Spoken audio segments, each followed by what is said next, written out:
Sir दावे दावे और वादे वादे हैं, कब तक ये खोखले वादे होते रहेंगे? देश के प्रधानमंत्री की बात का कोई सम्मान होना चाहिए।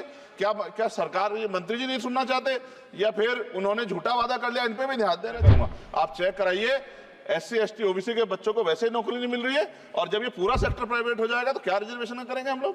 क्या फायदा रिजर्वेशन का? जब SC ST OBC के बच्चों क्या रिजर्वेशन का फायदा? गाली तो खाते हैं इस नाम पे, लेकिन रिजर्वेशन ही कहाँ मिलेगा जब सब प्राइवेट हो जाए? प्राइवेट वाले कहाँ दे रहे हैं? तो उसी के प्राइवेट सेक्टर में मैं विधेयक लेके आया, निजी विधेयक, कि प्राइवेट सेक्टर में SC ST OBC के बच्चों को मौका मिलना चाहिए। सुप्रीम कोर्ट का एक ऑर्डर, चर्चा हुई इसमें कि भाई क्रिमिलेयर होगी। कितने अरबपति बने आप लोग? कितने लोगों पे हवाई जहाज बताइए SC ST के लोगों पे? गरीबों के लिए कानून बनेंगे और गरीबों के लिए पॉलिसियां बनेंगी और गरीबों को भी सम्मान का जीवन मिलेगा, ऐसा हमें विश्वास। अपने व्यक्तिगत जीवन में मेरे आज भी याद है, मेरी माँ ने एक बार मुझसे कहा कि मेरे मामा बहुत गौरवशाली हैं कि उनकी बिटिया ने उनको प्लेन का सफ़र करा दिया। क्योंकि हम गांव से आते हैं, किसान परिवार से हैं, तो हर चीज़ की हमारे लिए अहमियत है।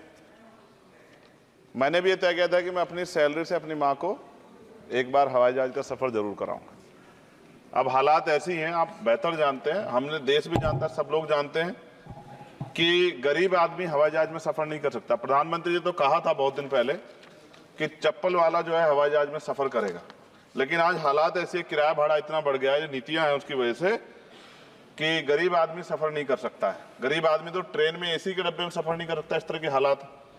तो मेरी मंत्री जी से मांग है कि कोई व्यवस्था ऐसी की जाए कि जो करोड़ों महिलाएं देश की हैं, करोड़ों परिवार ऐसे जिन्होंने सपना ही देखा हवाई जहाज को जाते, उनको भी एक बार मौका मिले कि हवाई जहाज का सफर कर लें। तो अगर किराया सस्ता होगा तो शायद वो प्रयास कर सकते हैं, उनके बच्चे प्रयास कर सकते हैं। साथ साथ वायु यात्रा में सेफ्टी सिक्योरिटी का बहुत ज़्यादा ध्यान रखने की जरूरत है। कई बार हादसे हुए हैं, कई चीज़ों पर हमें गौर करना है। साथ साथ ज़्यादातर एयरपोर्ट जो है वो प्राइवेट हो गए, और प्राइवेट होने की वजह से कर्मचारियों का शोषण होता है। कर्मचारियों की, क्योंकि हमारे यहाँ बेरोजगारी बहुत है, तो कर्मचारियों को वहाँ काम करने में जो सैलरी मिलती है उसमें एक बार का टिकट भी नहीं आता कई जगह पे। तो मेरी आपसे ये आग्रह है कि जिन लोगों जो प्राइवेट हो गए वहां भी सैलरी कम से कम न्यूनतम वेतन इतना होना चाहिए 20,000 रुपए, कि वो अपने परिवार का भी और सफर भी वो कभी कर ले, ऐसा मौका भी उन्हें मिलना चाहिए। साथ साथ प्राइवेट होने की वजह से SC ST OBC के बच्चों को जो नौकरी मिल जाती थी वो भी जीरो होगी। तो मेरी आपसे आग्रह है कि अगर प्राइवेट भी हो गया तो उनसे भी कहा जाए कि कमजोर वर्गों के लोग बच्चों को मौका दिया जाए।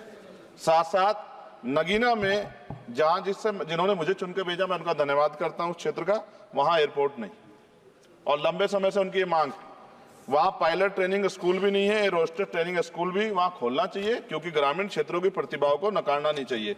साथ साथ मेरा जिला जो है सहारनपुर, वहां एयरपोर्ट पुराना है, वो डिफेंस का है सरसावा में, लेकिन वहां से पैसेंजर जो है यात्रा के लिए कोई सुविधा नहीं। और साथ साथ एक जगह छुटमलपुर, क्रांतिकारी जगह है, जहां हम पैदा हुए, क्रांतिकारी जगह है ही वो सर, तो वहां पे भी हवाई पट्टी की जो है स्थापना जो है सरकार को करानी चाहिए। हमारे लोगों को, छुटमलपुर के लोगों को बहुत अच्छा लगे और फायदा भी होगा, बहुत सारा जो है आसान हो जाएगा जनता के लिए। और सुबह से हम प्रयास कर रहे हैं सर कि हमें बोलने का मौका दिया। यहाँ छोटी पार्टियों के लिए थोड़ी समस्या है और 2.5 घंटे इंतजार का मौका मिल रहा है। मैं भाजपा के साथियों को याद दिलाना चाहता हूँ, एक समय था कि आप में भी 2 मेंबर ऑफ पार्लियामेंट थे, आज आपकी सरकार है, आपको तीसरी चौथी बार मौका मिला है। अगर हम लोग भी ज्ञान की कमी थोड़ी है किसी में, ऐसा तो रानी के पेट से ही राजा पैदा होता है या कोई माँ के पेट सीख के आता है। हम तो संघर्ष करके आए 15-15 साल, तो जब हमें मौका नहीं मिलेगा, अपनी बातें रख पाएंगे तो हमारी बात कैसे पहुंचेगी?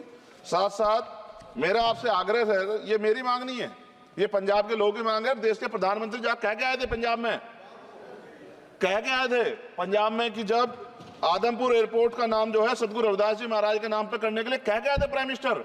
आप पता करा लो, ऑन रिकॉर्ड है, प्राइम मिनिस्टर ने अपनी स्पीच में कहा जब पंजाब गए कि हम इस जालंधर में जो एयरपोर्ट है आदमपुर में, कि हम उसका नाम सतगुरु रविदास जी महाराज के नाम पे करेंगे। लेकिन सर दावे दावे और वादे वादे हैं, कब तक ये खोखले वादे होते रहेंगे? देश के प्रधानमंत्री की बात का कोई सम्मान होना चाहिए। क्या सरकार, ये मंत्री जी नहीं सुनना चाहते, या फिर उन्होंने झूठा वादा कर लिया? इन पे भी ध्यान देना चाहिए। लेकिन साथ साथ मेरी मांग भी है, मैं पुनः इस बात को दोहराऊंगा सर, कि गरीब लोग, मैं गांव में जाता हूं, मीटिंगों में जाता हूं, पूछता हूं महिलाओं से, कभी हवाई जहाज सफर किया?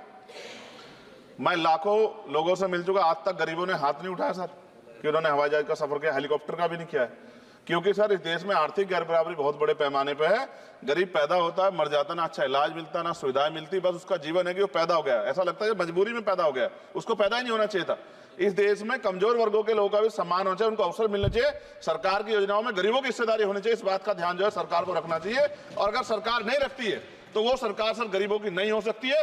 नौजवान जो है मंत्री सरकार ने दिए हैं और मुझे उम्मीद है कि एक नौजवान दूसरे नौजवान के दर्द को और गरीबों के दर्द को और ग्रामीण क्षेत्रों के दर्द को समझेगा। और मुझे भरोसा है आपके ऊपर, आपकी शैली के ऊपर, क्योंकि पिछली बार भी विषय उठा था। हम जाते हैं सब लोग कि आप इस बात को इस बार सफल करने में कामयाब हो जाएंगे। मेरी मंगल कामनाएं भी है कि कोई गरीब परिवार आपको प्रार्थना करे, दुआएं करे कि आपने उनको ये मौका दिया। वरना आदमी पैदा होता है भारत में और गरीबी में मर जा, हजारों साल चला। अब भी आजादी के 75 साल बाद भी अगर ये नहीं हो पा रहा है तो इस पे हमें गौर करना चाहिए कि क्यों नहीं हो पा रहा। कई सीनियर साथी हमारे यहाँ हैं, मैंने उनको प्लेन चलाते हुए देखा, मेंबर ऑफ पार्लियामेंट होते भी। मेरा विश्वास है कि अगर इधर से भी और इधर से भी सब लोग जनता के विषय में सोचेंगे तो जनता की जिंदगी आसान होगी, जो कि अभी नजर नहीं आती। और मैं फिर आपसे आग्रह करूंगा, आप चेक कराइए, SC ST OBC के बच्चों को वैसे ही नौकरी नहीं मिल रही है, और जब ये पूरा सेक्टर प्राइवेट हो जाएगा तो क्या रिजर्वेशन करेंगे हम लोग? क्या फायदा रिजर्वेशन का? जब SC ST OBC के बच्चों क्या रिजर्वेशन का फायदा? गाली तो खाते हैं इस नाम पे, लेकिन रिजर्वेशन ही कहां मिलेगा जब सब प्राइवेट हो जाए? प्राइवेट वाले कहां दे रहे हैं?